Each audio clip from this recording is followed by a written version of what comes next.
The first time they slid the consent forms across the table, I laughed. Not because it was funny, but because it felt unreal. Donate part of my liver to her? The sister who once held me underwater until my lungs screamed? The sister who whispered in the dark, "You don't belong here."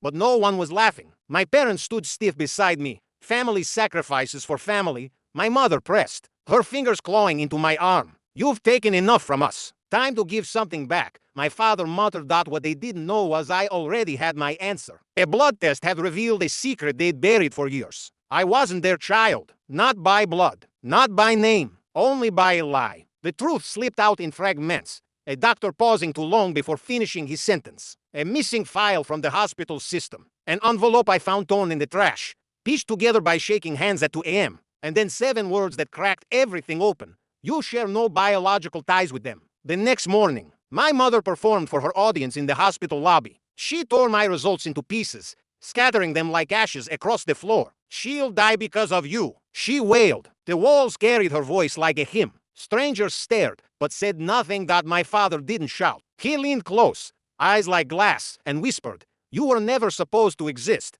I crouched, gathering the scraps not from shame, but because every shred was ammunition, evidence. When I confronted Vera, she smirked. "You knew I wasn't a match," I said. Her lips curved. "Lazy. Of course. But you still came running."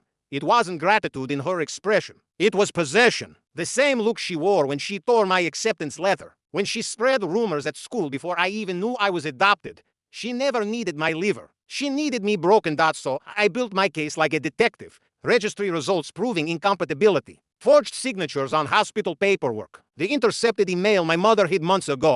Receipts. All of them. And when the cameras flashed at their staged press conference, I stepped forward. "My name is Elara Quinn," I said. "You don't know it, but you should." I held up the files. "This says I'm not a match. This is a forged consent form. This proves my mother hid the truth. They never told me I was adopted. They tried to use my body to patch their lies, then erased me from their story." Gasps, shudders, and then the sound of my mother collapsing behind me. A thud that silenced the room. The headlines spread. "Adopted daughter exposes medical fraud." My parents vanished. Vera faded into silence. For the first time in my life, my voice was louder than their lies.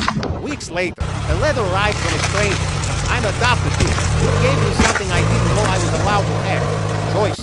Some families rot from secrets. I chose to build mine on proof, and that was enough."